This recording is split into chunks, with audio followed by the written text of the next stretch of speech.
everyone. I'm Kim Jacobs, host of The Kim Jacobs Show, where we're bringing balance to the world, one household at a time. Listen, we go live every weekday, Monday through Friday at 11 o'clock a.m. Eastern Standard Time.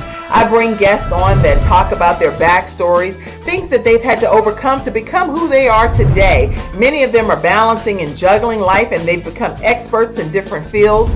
So they're sharing tips with you to make your life just a little bit easier. Many times as a guest in the studio audience, you'll get a chance to walk away with a missing piece of the puzzle that might be missing in your life. Let's go on this journey together, and I look forward to seeing you Monday through Friday at 11 o'clock a.m. Eastern Standard Time, right here on The Kim Jacobs Show. You're watching Kim Jacobs Show.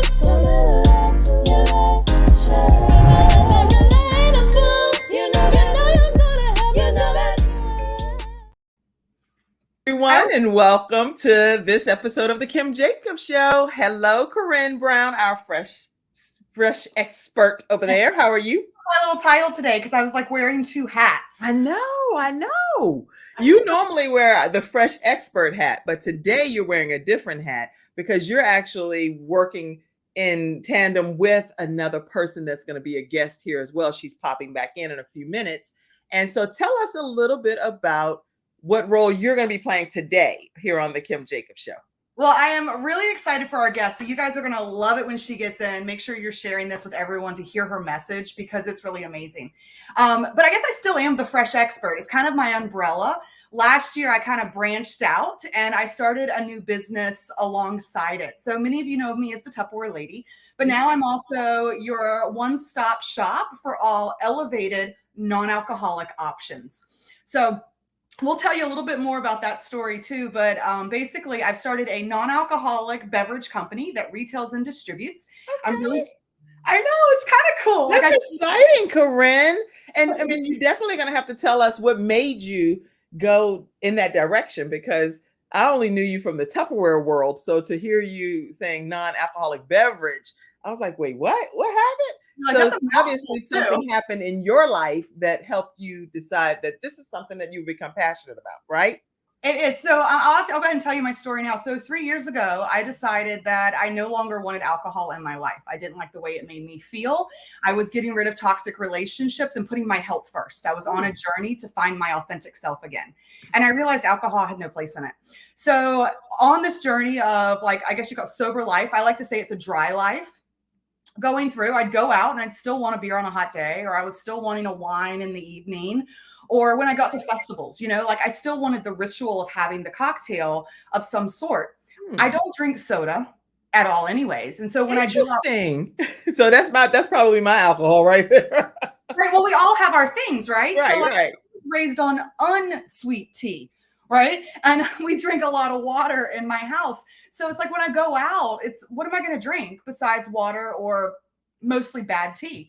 And so as I go to these restaurants and stuff, they're telling me, well, there's like no non-alcoholic options. The only one they had was O'Doul's or Heineken Zero. And let's be honest, there are better options out there. So my business partner and I, we were out there researching, and we found there were a lot of options available. They just weren't accessible. So we decided to start a non-alcoholic beverage company because we want elevated options in every restaurant and bar.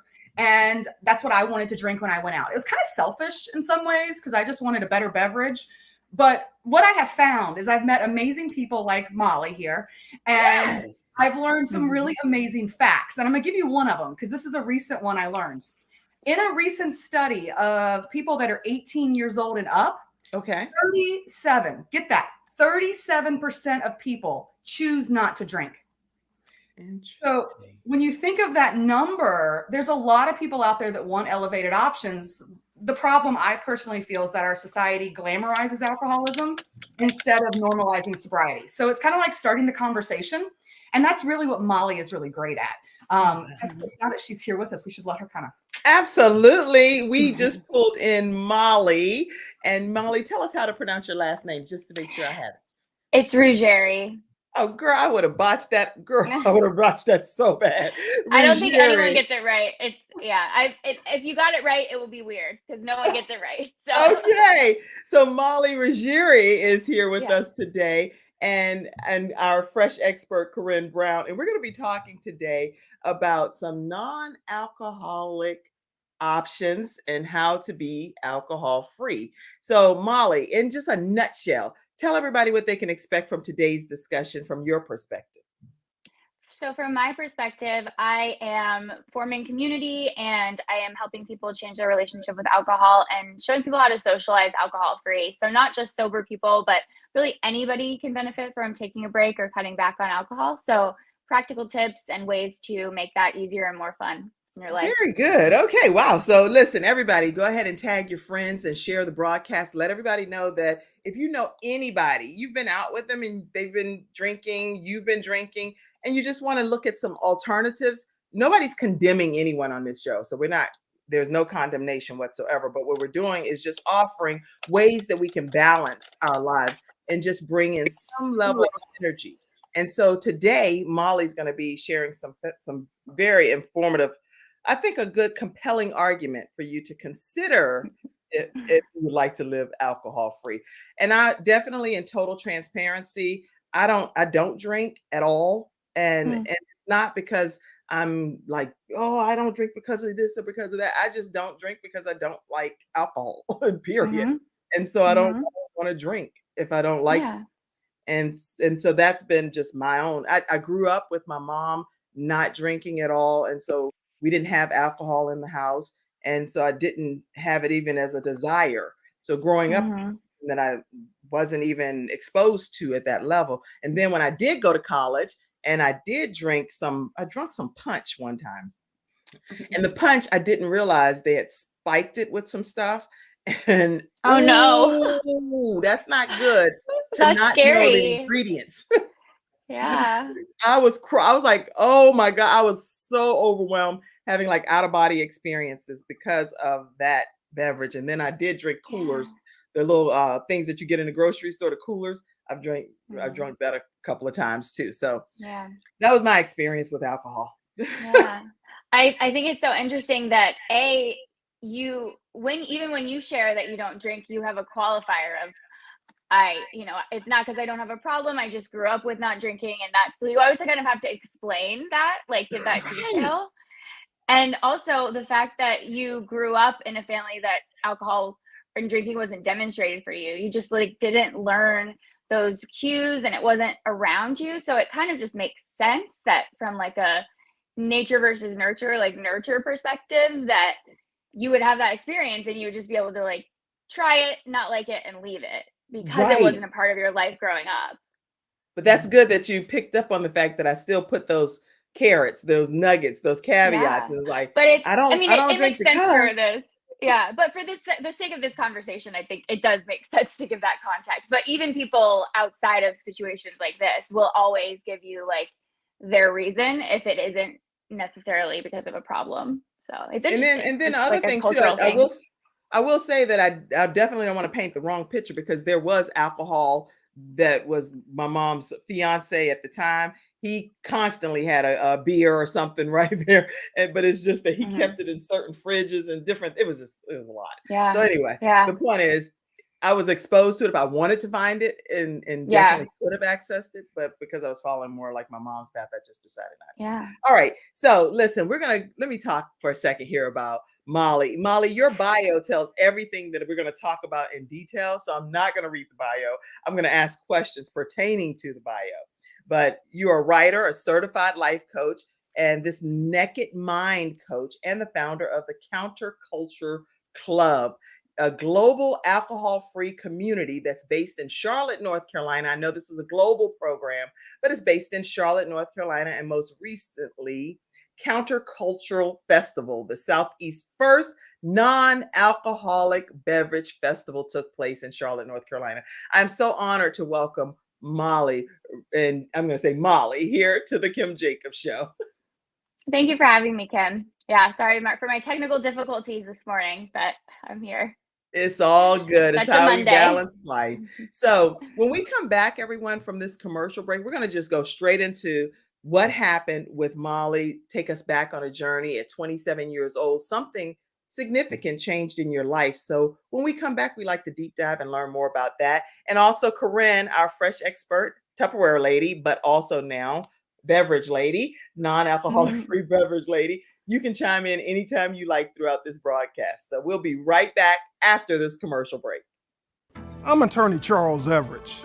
I started out representing insurance companies until my father was seriously injured at work. 4 of his fingers were amputated. Our family went through a lot, so I know what you're going through as an injured worker. If you've been hurt on the job, call me now. I'll fight to get the workers' comp benefits you may deserve. I'll fight for you like family. Put my experience to work for you. Call 704-457-5000, the first call for injured workers. Are back, and we are talking with Molly and Corinne. Now, Molly, would you take us back and tell us at 27 years old, something significant and radical happened in your life? What was that?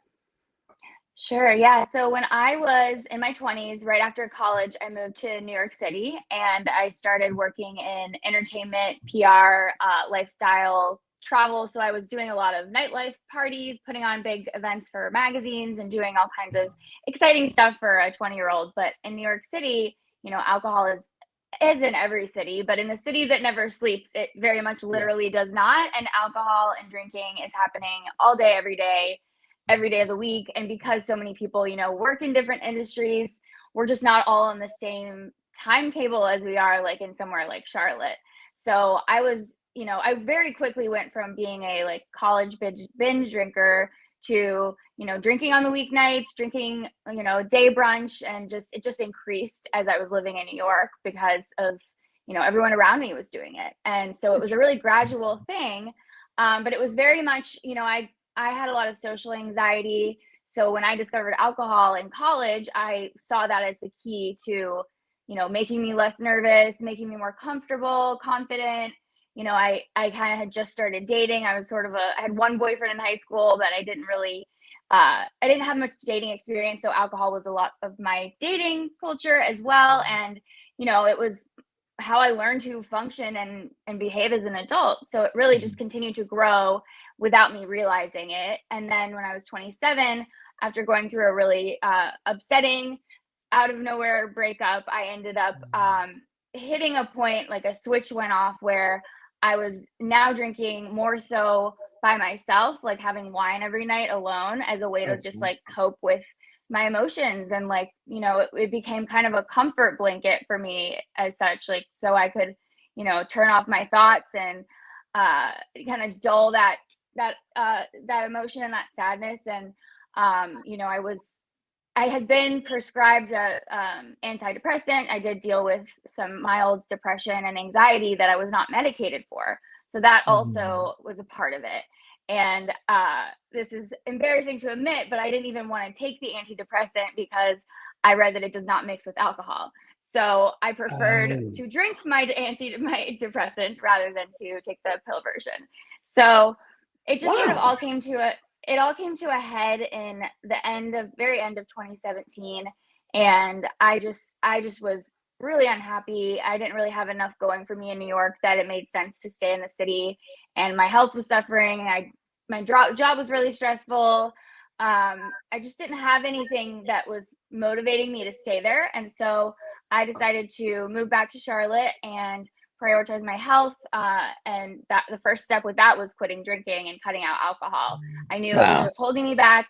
It was affecting my emotions, mentally, physically, relationships, and it was just not fun anymore. So I moved back here, and I just basically didn't know what I was going to do next, but I quit my job and I moved in with my parents at 27 for a couple of months, and I just kind of started over. Okay. As a non-drinker. You have done some radical about face changes, literally. And Corinne, you shared your story as well, and very different stories. But one thing that I heard as a common thread is that relationships and how the relationships were going kind of lent to things spiraling. Can you talk to people today that may be watching about how they could look at better alternatives to deal with relationships that just break up versus turning to alcohol? Yeah, I'm as a coach, I work a lot with women in particular, and relationships are a huge factor one way or the other for people.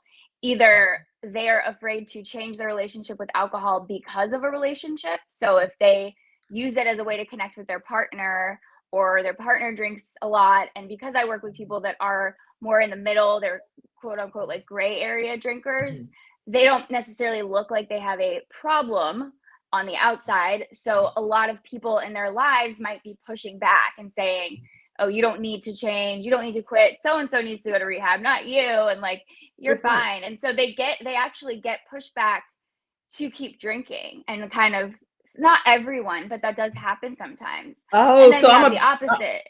I'm a big And then we have role the play opposite person. too. I'm a big Yeah. role play person. Are you saying that if we were role playing and I was drinking, and because of how I may look to the outsiders, they would say, so if we were drinking and I said, well, Molly, you know what? I think I'm going to hold off. I'm going to hold off on taking this drink because I just have some things I'm dealing with and I just need to kind of get a better handle. What would they say to you, to me? I'd be like, oh, okay. Well, I mean, can't you just have one? I mean, come on. We're going to hang out tonight. I thought we were going to have a wine night. It'll make you feel better, you know? Yeah. Interject here too. I mean, what Molly's saying is really good because it's a cultural thing. I mean, think about it. Mommy doesn't need a sippy glass. Okay. Mommy needs to deal. Mommy needs to feel, but this is where our society is. It's like before you felt like you had to justify, Kim, that you don't drink, and you should never have to justify that. Right. It should be able to walk in. I just don't drink. I don't drink. I think, Molly, you wrote an article where this was a comparison with smoking, right? 50 years ago, right? Yeah. And alcohol now, the relationships is like cigarettes were 50 years ago. If you know someone that quit smoking today, you'd be like, oh my God, awesome. Way to put your health first. But when someone says they're not drinking, they go, oh, what's the problem? Are you just taking a break today? Like, what's going on? Like, are you so sick? Are you pregnant? Yeah. Are you pregnant? You ask the most personal questions. It's ridiculous. I mean, I do think we are on the cusp. I think we are at a really critical point right now in a positive way, where honestly, I feel like this dry January more than ever. And I just kind of saw this coming, and that's why we had our festival when we did. It's like, it's never been more widely discussed and done and talked about than this year. But yeah, so it's slowly changing, but it's still very much like the one drug you have to justify not using. And I fell right into the trap. That's the funny part. I didn't even know I was falling. I'm literally, so it's just embedded and ingrained in our mental psyche. Brainwash programming. Yeah. But that's the thing too, though, is, I mean, for all of it, it's mental health, right? And when we talk about the pandemic that came out of the pandemic, right? Is people are more aware of their personal self and their brain and their mind and what mental health really is. And alcohol does not, and I'm going to repeat this, does not benefit your mental health. It makes it worse. It is shown to lead to cancer, and you numb for that moment, but then you have anxiety or hangxiety the next day, right? It ruins relationships. It might help you fall asleep faster, but you have worse sleep, fragmented sleep, reduced REM. The science behind what alcohol does to you, if people actually knew about it, then they would step back too. It's just society doesn't talk about it. Yeah. This is good. So I know, Molly, that when you moved from New York, well, all the big lights, bright city, and having this great career, but then things went into a different direction. So you decided to come to Charlotte, North Carolina. And so coming to Charlotte, North Carolina, you came into the knowledge of the truth that you needed to have some great supporters on your journey. Who are those supporters, and how did you determine that they would be the ones that would support you in this vein? Yeah, so my drinking, kind of what we were talking about, no one knew the extent of how much I was sort of suffering with my drinking. And it wasn't as obvious to the external world, again, because A, all my friends were kind of on the same page, and B, I didn't do anything crazy. I wasn't getting really sick. My tolerance was so high that I probably didn't even seem intoxicated a lot of times. But I sort of started talking to my parents more about it, and revealing, I was more emotional. I was really unhappy, and like, I would just call my mom and talk to her. And so both of my parents sort of picked up on the correlation between my drinking and being unhappy. And I would mention it, tease it out. I think subconsciously I wanted help, but Yeah. I didn't want to stop. And I just, no one knew the full extent because I would drink with different groups of people too. And no one really was in my room seeing they me didn't get to drinking pick. bottle of wine. Yeah. So nobody really saw it and said none of my friends said anything. My ex-boyfriend, even though we broke up when I was drinking, didn't say anything. And so nobody was calling me out. And when no one's calling you out on something, it's really easy to, deny it to yourself. And so that's what I was doing. And once I talked to them about it, it was like the Pandora's box was open and I couldn't take it back. And it was out there. The truth was out there, and the light was shining on it. And so at that point, it was like, they wanted to support me, and they kind of called me out. They're like, you need to do something about this. This is not healthy for you. And so that's good. And Corinne, same with you, the same question. Who did you identify as the people that would be your greatest support system? Well, honestly, my boyfriend at the time was one of the greatest ones, and my parents. I know I can tell you for 3 years, I journaled how much I didn't like alcohol in my life and how much I knew that it had. And it's like, I remember going back, looking through my journals, and it was a broken record. Like, God, why can't I just stop? Because I don't like who I am, but I couldn't stop. And I didn't know where my life was going, but I couldn't stop. And a lot of that, and this is why I talk about the mental health part, is I had experienced trauma in my life that then just made me lose who I was. And I thought alcohol would fill the void because it numbed me. But what it did is it pushed me even further down where I truly lost myself. And it took a lot to, number one, admit that there was a problem out loud, because then I'd have to change my lifestyle, right? I had friends that I hung out with, when I decided to finally quit, it was during COVID. And I think part of that is because I didn't have to go out and see anybody. Right? That's important. I could work on me. And I'm going to tell you something. That is some of the hardest work I've ever done in my life. Being alone with yourself, it's a lot of choice words. But you have to do it. That's the only way a seed will grow, is when you look inward and you bust free. But I love this analogy, and I tell this to my sales team too. If we keep staying with the negative mindset, you're going to have stinking thinking, and you're going to stink. Okay? You have to be willing to look inward and break free so you can truly bloom and grow. And it's beautiful once you do. It's just do the work. And if you are at that point, anyone watching right now where you've been maybe thinking about this, there is light on the other side. And the life that you can have, oh my God, I am happier right now in my life than I have ever been. And I mean that with everything. My relationships are amazing. And I just wake up like, let's go. You are very motivated. And I love it. On a Monday, no less. I'm like, give me some of that. That's a good thing. So when people support you, I think it's, in my opinion, people should support you the way you want to be supported. Did you have to kind of give people the guidelines and the boundaries and things that you wanted and expectations? Or did they just know by their own research, hey, this is how we're going to come in and undergird you in this effort? I think it's like both of you are figuring out your guidelines, because there's not black and white. I mean, there's a lot of gray out areas, especially with sobriety. I want to say everyone needs different things. It's not a one size fits all. And that's where I think it's just, we have to have awareness of one's perspective, and we have to be willing to give people grace, but we also have to give ourselves grace. Okay. And I think once you can do that, you can break through anything along with it. But I know, talking about like boundaries and stuff now. So my boyfriend and I broke up last year. And so I've been like single, and I'm like, okay, no, I'm not all about me. But now I'm like sitting here debating, okay, I want to date again. Well, one of my qualifiers is I can't have someone that is a heavy drinker. And I really don't know if I want anyone that does drink. I'm not sure about that part yet, but I'm secure in my sobriety, but I don't want to be around it because that is not my life anymore. And we have to recognize that if you want to elevate, when you let go to level up, you cut the cord and you keep moving. This is good. I really encourage everyone in the virtual studio audience, share the broadcast, tag your friends, tag your coworkers, people you like, people you don't like. Just let people know that this is a viable option if you've been really hooked into alcoholism and drinking. This is a great solution. I love when we have solution providers come here on the Kim Jacobs Show. This is great. All right. So when I'm trying to think here, there are so many things that's happened in this journey.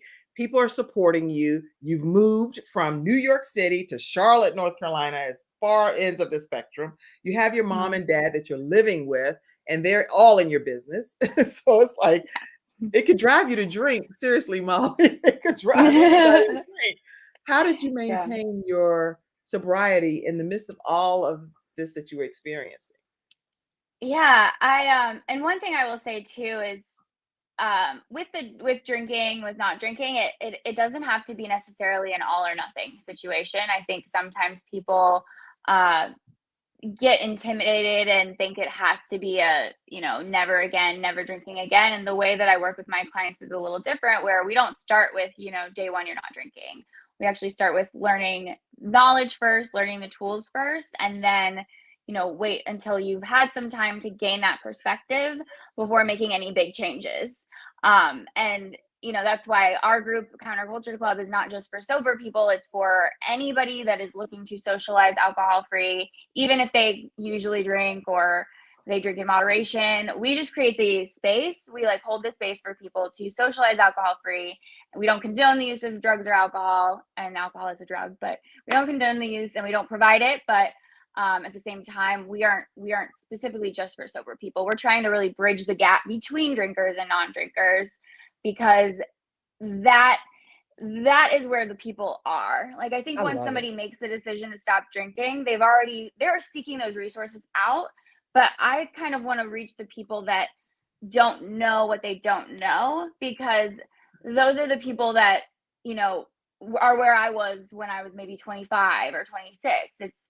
You're not quite at that quote unquote rock bottom, but something inside of you is like, I wish I don't want to drink this much. I hate feeling this way. I think I could do better at work if I didn't, but I don't want to stop because I don't want people to call me an alcoholic, and I don't want to never drink again. So it's this fear of all or nothing and labels and meetings. And it's so much more simple than that. It's just take away all of that sort of meaning and societal stigma and whatever, because at the end of the day, if you strip it down, like Corinne was saying, it is a toxic drug that isn't healthy for any of us, regardless of whether or not we are predisposed to addiction or what have you. Everybody can benefit from cutting out something that is a carcinogen. It causes 7 different types of preventable cancer. And I am not a prohibitionist by any means. I date someone that drinks alcohol. I think alcohol is, I don't think it's a moral thing. I don't judge people that drink. I don't care. I'm not affected by it. But, at the same time, it's still healthy for us to drink less, just like it's healthy for us to eat less sugar or right. Less So I'm glad you said that, because even though we're talking right now about alcohol, literally there are so many other things that and I can just put myself in that category, that we do, like maybe eating chocolate chip. I can only talk about myself. I can't talk about any of you. But if I eat chocolate chip cookies, warm baked, with a scoop of Haagen-Dazs vanilla every single day, then that's not healthy for me. And I know that, but it was something that I did as a habit, because it's just that's how I wind down. Well, winding down that way is not appropriate. And so I need to do alternative methods, maybe eating yogurt, put a little bit of pineapple in it, just doing some other things. But people, when it comes to alcoholism, at least this is from my perspective, you can see visibly that this is what's happening with the person if they're intoxicated, where a lot of people have additional sins that are hidden from the rest of the general public, So. Well, we were talking about what soda when I first got on, Kim. I mean, soda is a drug in many ways too. I mean, you think about, it's not healthy for you. Monsters, energy drinks. There are a lot of things that are out there that really aren't good for us, but people are like, oh, you need it. Alcohol is just a whole different level. Right. It's like if you aren't, there's this kind of unspoken thing where it's if you're not a quote unquote alcoholic, then by default you must drink. And if you're not going to drink, you need to have a reason why, Hence, I gave my reason why. Yeah. And that's totally that's so normal. That's what everyone says and everyone does. And again, it's why not, once you kind of walk it back and look at it from a bigger picture, it's this is a cultural drug that is marketed to us in a specific way, and the way that we think about it is not necessarily from our own intuitiveness. It is from the programming that we receive from the day that we are old enough to record memories in our brains. It starts so much earlier than when we think it does. This is So, good. and I'm just continuing to learn all of this in my, coaching training as I dive deeper into it. And so, like Corinne was saying, it's an ongoing process, and it's not even about the alcohol. It's not, I don't think about alcohol. I don't care about it. It's just like irrelevant to me, but it's like the self-growth process, that taking away something that numbs you or, turns your brain off.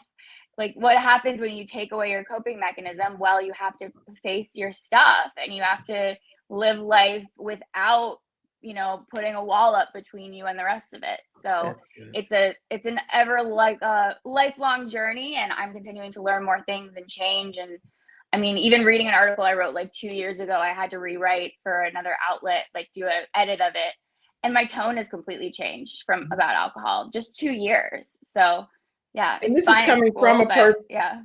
This is coming from you that has literally delved heavily into alcohol, dealing with alcohol, and then consuming it, and now having a whole different perspective. So I'm excited about it. Now, when we come back, we're going to talk about the actual club that you formed and how that's been going and how people can become a part of it, and even what some of the beverage options are. I would love to hear some of those things too, because everything, when I saw it with you, Corinne, it literally looks still like a beer can, or it looks like it's a, it looks like it's. Well, it is a beer can. Yeah. Oh, beer. It's non-alcoholic. Yeah. Right. Like, the thing is, there are options out there. And before we go to break, one quick thing. We talk about coping. I'm a mom. My kids see how I cope. And all the moms that are out there, I just want you to be aware. We talk about where we pick up our habits. Yes. It starts at a young age. Yeah. And I will tell you, just having these conversations with my kids, I want them to know when they're having a bad day, there are ways to deal with it. When they need to celebrate, there are ways to deal with it. When they want to relate to their friends, there are other ways to deal with it. We are an example. And that's why I just want to say, let's have the conversation. Let's really break it down so we can realize how it affects everything else around us too. Yes. And I've actually had the pleasure of experiencing some of Corinne's non-alcoholic beverages. And it's just like an alcoholic beverage, just alcohol free. But it gives you the same illusions and feel and all of that. So no hangover. Yeah, no hangover. That's good. Good. All right. I see, before we go to break as well, I see a lot of comments that's come in, and I want to take a moment to acknowledge our virtual studio audience. And any of you all that have questions, comments, thoughts, go ahead and pop them in the comments section, and we'll try to get to all of them. Let's see. Vanita says, good morning, beautiful ladies. And Mackenzie, you can pop the comments up in a flash round for me. And knowledge is power. I once learned from a doctor that a glass of wine a day is more healthy than not. Utilizing conscious consumption, even so for pregnant women, it brings a longer lasting life. Thoughts? Any thoughts on what he's saying? Because I don't know that. That's actually not true. Okay, I don't know that fact at all. There was a lot of studies published years and years ago that one glass a day was good for your heart. It's actually the resveratrol that's in the grapes that's the good antioxidant. But you can get that from grapes, grape juice, other things that are from grape products. And it actually, I mean, if it's in moderation, it's not bad for you, but it's certainly not specifically good for you. There have been studies that have come out more recently that say no amount of alcohol consumption is good for you, specifically like your organs. Yeah. So let's go back. Sorry to bring that. Sorry to bust the bubble. But go back to that's not a fun one. Doctors used to say it was okay to smoke when pregnant too. Okay. Yeah, definitely no. I don't know any doctor that said that I know. 50 years ago, yes, they did. So we're learning more as we go. Yeah, they smoked in the hospitals. Yeah. Well, not my friends that are doctors. They said, do not now. Smoking or drinking.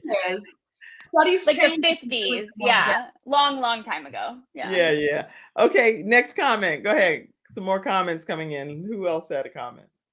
I love this show, Dennis. We love having you here in the virtual studio audience. Keep the comments coming. Let's go.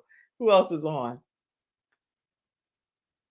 Mackenzie. Okay, let's see. Good morning, ladies. I am glad to see you on this great show. I'm looking forward to a great episode. Okay, that's my mom. My mom is in the house. Hey, Ellis. Hi, Mom. Go ahead. Anybody else? All right. I see a lot of comments, but we're going to make sure the second half of this show. I see you, Dr. Tina Ramsey. 60% environment, 40% will to change. Okay, great. Dr. Tina Ramsey is on, and she is the founder of CTR Media Network, which we stream in 68 countries and 350 million households. So make sure you know that Dr. Tina Ramsey is the one that founded CTR Media Network. Is what recovery consists of. Yes, recovery consists of 40% will is what he's saying. Totally. And the goal is it's all about balance. All about balance. All about balance. Yes. Keep the comments coming, Mackenzie. Let's see. Any other comments?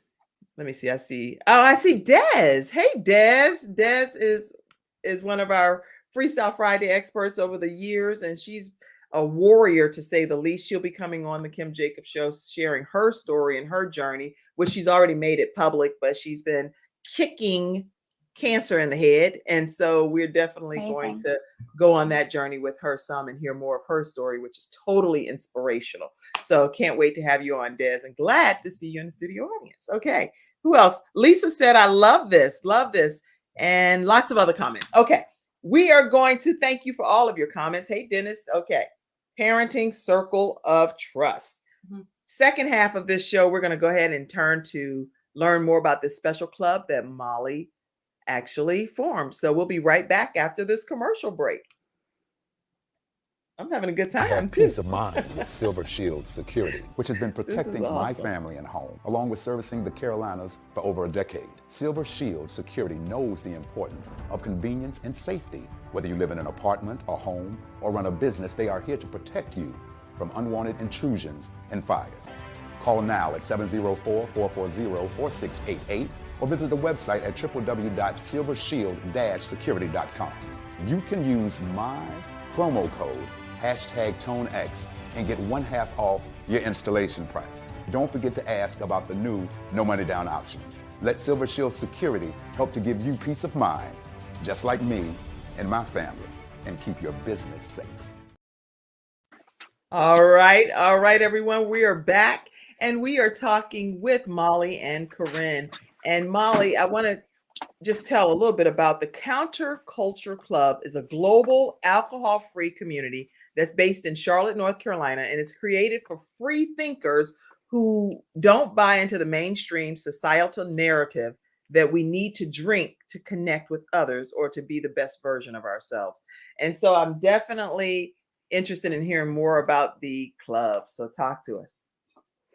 So I started Counterculture Club in a little bit, it was in late 2019, early 2020, as a way for me to find folks that didn't drink alcohol. And that's my mom that just popped up on the screen.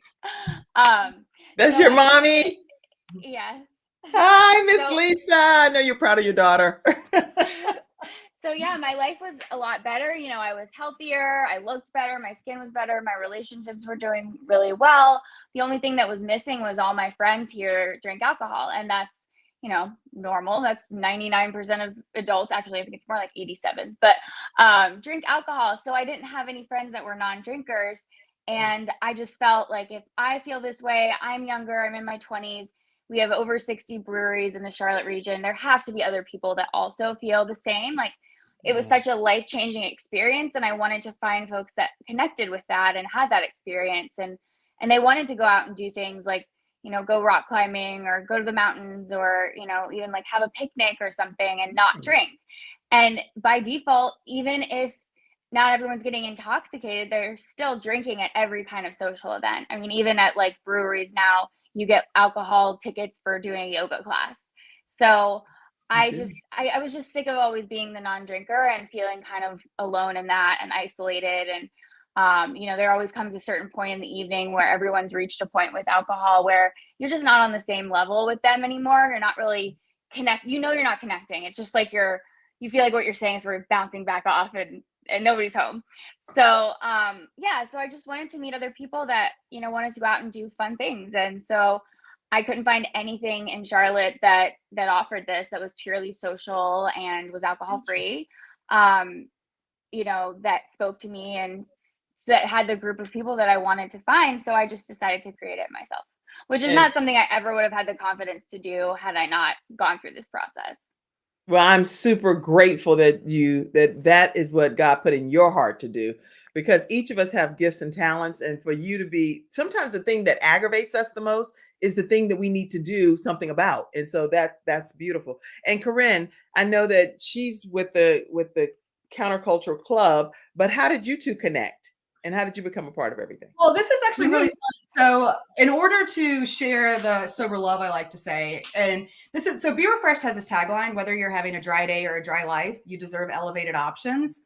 And so I go into restaurants, and I've been going all these places trying to get them to carry my products because I know people want it.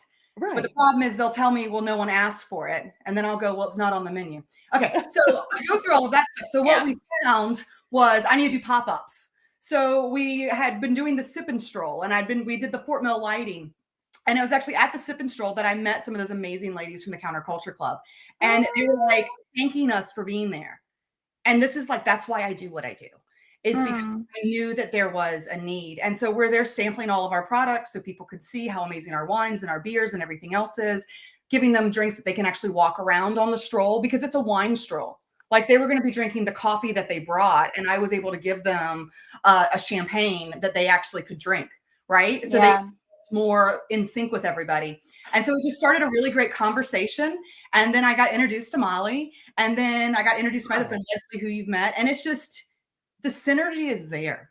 Like, I get goosebumps thinking about it. Like, I'm very blessed. And then I got to help her out and do the Counterculture festival that they had, which was incredible. Let me just tell you, like, so incredible. I'm going to be popping some pictures up for sure. Yeah.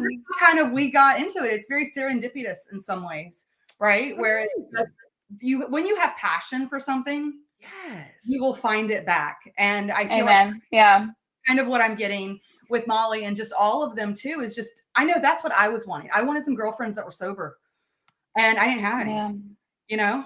And so now I'm like, ooh, I can go do yoga with y'all. Like, awesome. And the thing is, I thought you all knew each other technically. I mean, I already know because you told me backstage, but if I hadn't known that, I would think that you all came together in every regard, in partnership and synergy and everything that you're sharing. So you all are lockstep, actually, believe it or not, from a general public perspective anyway. I'm just going to tell you this. When I went alcohol free, my mental health improved so much that my vibration changed. I truly believe that we are energy. And when you get to a certain level, you attract that same thing. And I think that's why, like, just, we kind of just fit right in. I feel like I was instant friends with Molly the first conversation that we had. It's like a secret language or something once you have that experience and you go through this transformation, because you really are kind of sitting on the outside of what the majority of our society does. That's why we're called Counterculture Club, because we're challenging mainstream society's, you know, cultural expectations of us, societal expectations of the way that we have fun, the way that we connect, the way that we date, the way that we make friends. Like, we're challenging that by existing and by creating space and showing people that actually, just because you know, drink occasionally doesn't mean you have to drink all the time. And just because you don't have a quote unquote problem doesn't mean that you can't drink less or try non-alcoholic drinks. Like, they are for everybody. They're delicious. And, you know, it's kind of ridiculous that we're in, you know, the 21st century and people that don't drink alcohol are still treated like second-class citizens at the bar. Like, we are grown-ups. We want more than like a Arnold Palmer, even though those are really good. But, you know, we want adult drinks. And so that's why, you know, I'm so happy to have Corinne, and I'm so grateful that she had those drinks at that event, because we pay the same amount to go to things. Like, my members paid the price of the ticket, and the ticket included a, you know, open bar. And so to have those options there, like, that made them feel like a special treat, like a special drink. And like, they're adults, like, they're grown-ups. They don't have to drink their, like, you know, water bottles or their, like, juice boxes or whatever happens to be available, you know? So it's just more intentional. And like, that is why I write the articles I write, and why I advocate so heavily for NA options locally, and why I did this huge festival, is because that is the simplest, easiest way to make this more of a mainstream opportunity for anybody who's interested. Well, let's take a look at some of these actual photos from the festival and talk us through some of these. Yeah, so this is our merch table. We had gift bags for everyone that attended. You can see, so we were at Camp North End. We had over, I think, about 500 people at least throughout the day pass through the event. We sold out of tickets online.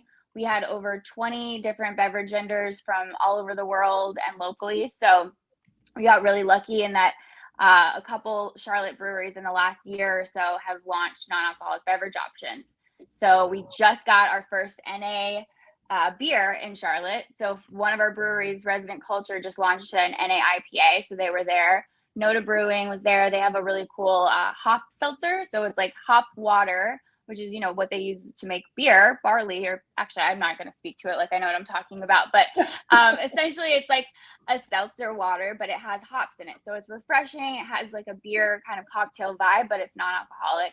And then this is Drome. So that's an NA spirit that we had from Salt Lake City. The owner's really great. It's got different kinds of adaptogens in it. So not only is it not bad for you, it's actually good for you. They have a calm one and an awake one. So the calm one kind of calms you down with like calming adaptogens, and the awake one like gives you some energy. So yeah, and then we had tons of non-alcoholic beers. We had Liquid Death there, which is a water brand that sponsored it, and we did a panel discussion. We had Chef Sam Diminich, who is the owner and founder of Your Farms Your Table. And let me interject for a second. Look how happy that lady is. Sorry, I'm just going on. Yeah. Do you see how happy she is drinking that beverage right there? she's we had wines as well. Yeah. I love it. Okay, come on. Yeah. Oh, this is the Noda Brewing, the one I was talking about, their seltzer. And what was cool too about the event is it was such a like diversity of people, all ages, genders, races. We had people as young, there were children there, and then there were babies, and there were people that were in their, 60s, 70s, 80s, and everybody in between. So there really wasn't a specific demographic, and it just kind of proved and showed that. And there also wasn't a specific relationship with alcohol. Like it wasn't all sober people. In fact, I'd say it might have been more non-sober people than sober people.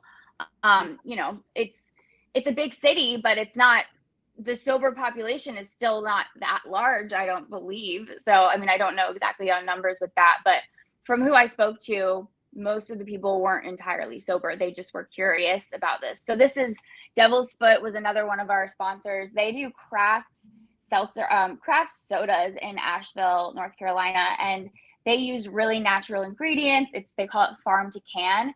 So not only did we have a bunch of beverages that were NA, they were all healthier alternatives to even non-alcoholic sodas and sugary beverages. So we didn't have anything there that wasn't, small batch or thoughtfully created or healthy, good for you, or at least not bad for you. Because that's very important too. When you quit drinking, it's like, I don't want to drink a 500 calorie big gulp soda. Some people want to, and that's fine. I don't judge that, but I personally, I wanted to eat healthier. I wanted to make more conscious health choices for myself. So I didn't want to go drink a, Shirley Temple. Those are good, but so I wanted healthier options. You want to feel grown. Undo the nutritional lifestyle that I had established. Yeah. Yeah. Well, there are several other pictures too. I don't know if you want me to keep showing some more, but I see all kinds. It was just a nice, diverse group of individuals from all different age ranges, from toddlers to being able to be senior citizens, and everyone seemed like they were enjoying the festival. So what was your goal with having that particular festival this year? My goal was, we did it during Dry January because, as I've kind of been saying, we want to kind of bring the worlds together. So I drew a Venn diagram of what, when I was sharing this with sponsors, I was like, this is what our society looks like now. And it was drinkers in one circle, non-drinkers in the other. And I was like, this is the counterculture experience, where it was essentially a Venn diagram. So it was the two circles, and then in the middle was Counterculture Club, where they overlap. So I wanted to reach people that maybe typically drink. They maybe typically wouldn't be interested in an event like this because they are not quote unquote sober. But if they're doing Dry January, it's a really low barrier to entry, and it's an opportunity for them to be introduced to these beverages they might not seek out on their own, but could be a supplement for them should they want to cut back or reduce long term, or maybe they know somebody that is struggling with alcohol or wants to be sober and doesn't know these options. So like I said, sober people are going to seek them out if they want them, because that's just what happens when you need something. You are more proactive in finding a solution. But people that are kind of thinking about it on the periphery were who we really wanted to reach, because they just don't know what's out there, and it's very expansive. So we had the biggest NA craft brewer in the world there, Athletic Brewing. They were one of our leading sponsors. So that was a big one too. But yeah, it was just, honestly, we just wanted to have a really fun event and just show people how awesome and how fun it can be to socialize alcohol free. We call our events like social experiments, because we are giving people this space to like truly get out there and firsthand have fun, meet new people, and do it sober, just to see that they can do it. Yes. And how receptive were people to what you all are attempting to do? It looks like a movement is what it looks like for me. Well, it's a sober curious movement, really and truly, where people are just identifying their relationship with it. Now, I just want to share, as a vendor at the event, what I loved is I was sampling everything that Sober Carpenter, that's this one. It's one of the people that I distribute for. They're out of Canada. They have 7 different beers and a cider. And being able to allow people to try them and realize, oh my God, this one tastes like a Blue Moon. This one's like a Killington's Irish Red. This is a legit hoppy IPA. Oh my gosh, this is a blonde.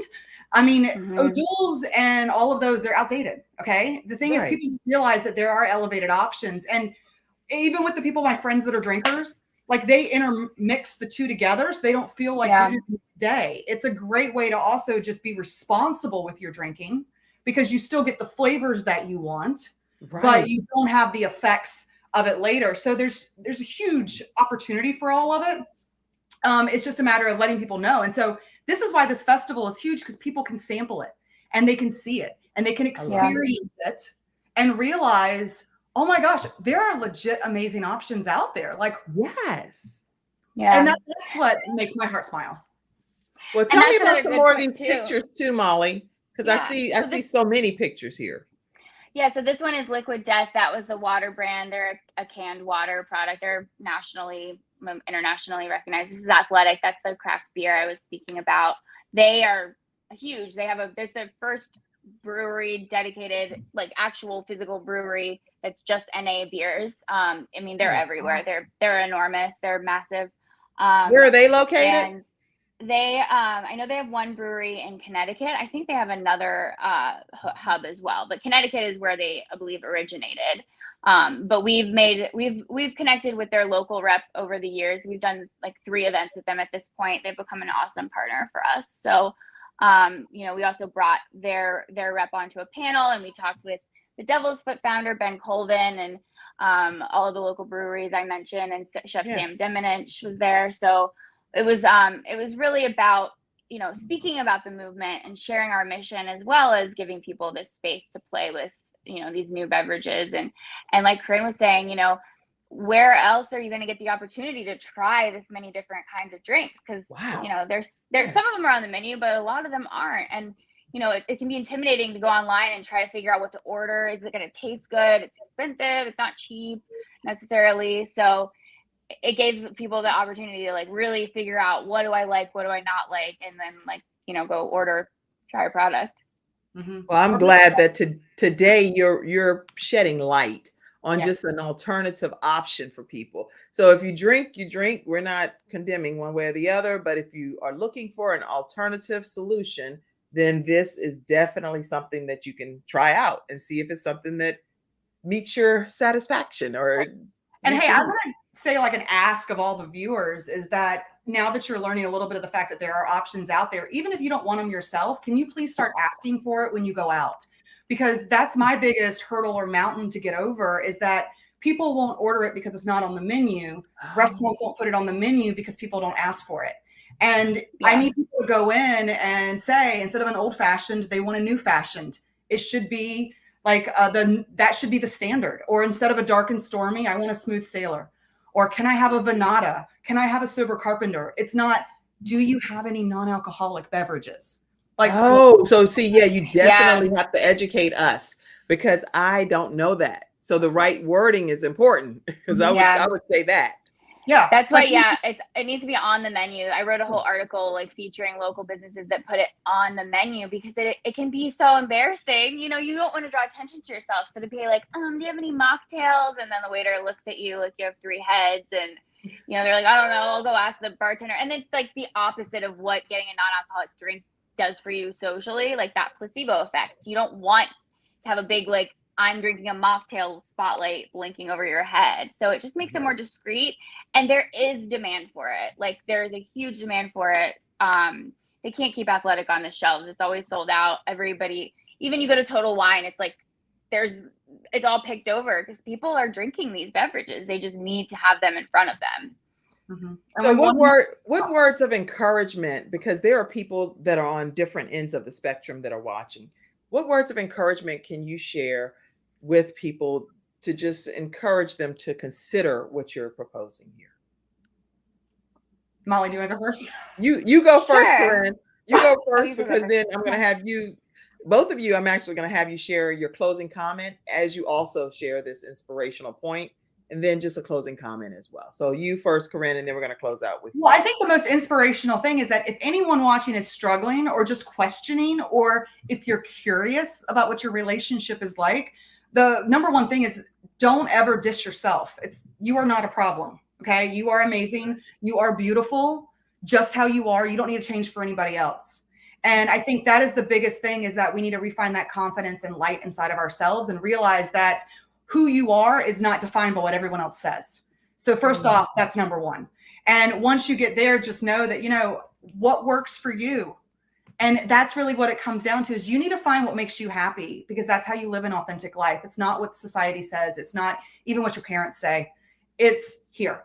Look inside, listen to that voice, and look at the fact that there are options out there and there are supports out there too. And so there are people that are like-minded like you that want to lift you however you want to go. I love it. And tell people how they can stay connected with you too, Corinne. Oh, for the beverage company, you can find us on Facebook and Instagram, Be Refreshed Beverage Company. You can also go to BeRefreshedBeverageCo.com. We retail, as I said, as well as distribute, so we can ship you any of our amazing options that we have. But like us on social, because then you can find out the next pop-up we're at, or just some fun new things. And, you know, I want to be friends. So. Okay. And then also tell us your inspirational point as well, Molly, and then a closing comment and how they can stay connected with you.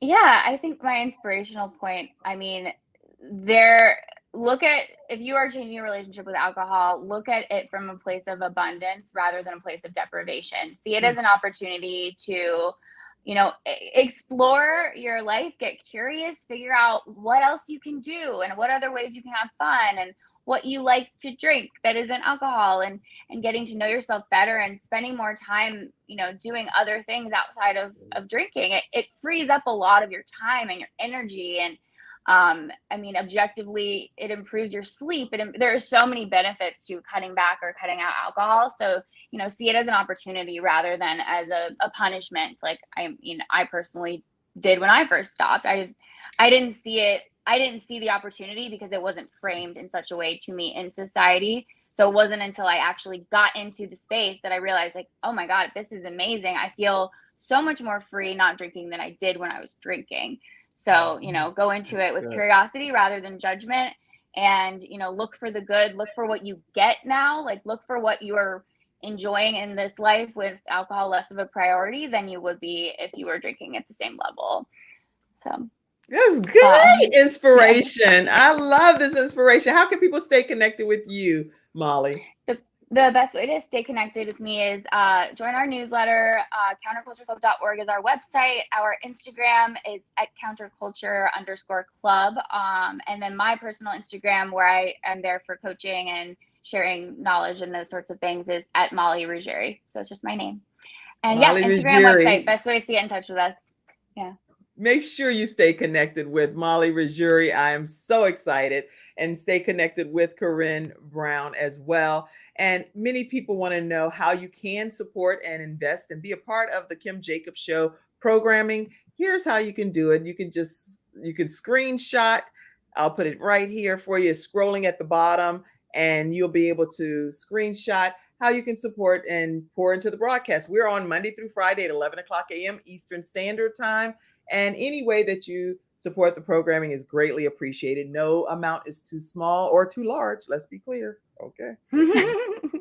No amount is too large. Okay. All right. Listen, everybody, we're really grateful that we had the opportunity to bring balance to the world today with Molly Regier and Corinne Brown here on the Kim Jacobs Show. And I do believe that they've shared some valuable insight and persuasive communication to help you consider non-alcoholic options. So thank you both for being here today.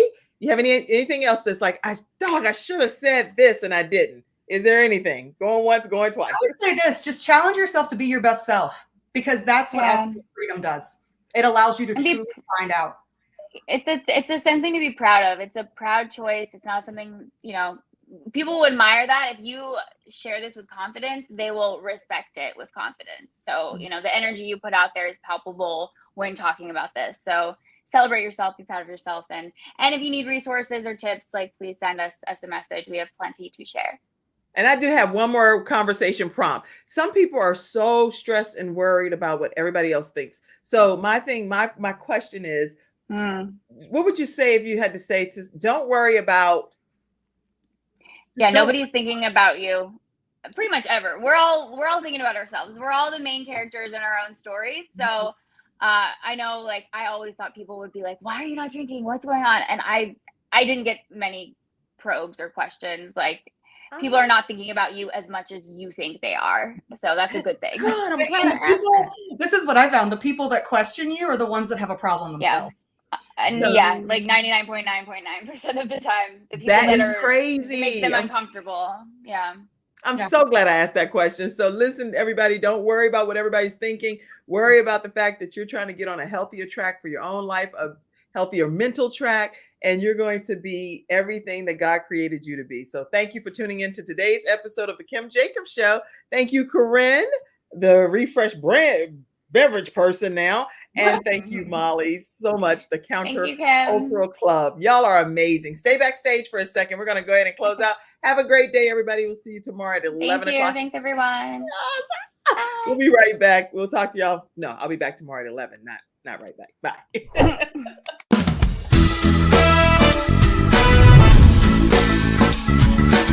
Hello, everyone. I'm Kim Jacobs, host of the Kim Jacobs Show, where we're bringing balance to the world, one household at a time. Listen, we go live every weekday, Monday through Friday at 11 o'clock a.m. Eastern Standard Time. I bring guests on that talk about their backstories, things that they've had to overcome to become who they are today. Many of them are balancing and juggling life, and they've become experts in different fields. So they're sharing tips with you to make your life just a little bit easier. Many times as a guest in the studio audience, you'll get a chance to walk away with a missing piece of the puzzle that might be missing in your life. Let's go on this journey together, and I look forward to seeing you Monday through Friday at 11 o'clock a.m. Eastern Standard Time, right here on the Kim Jacobs Show.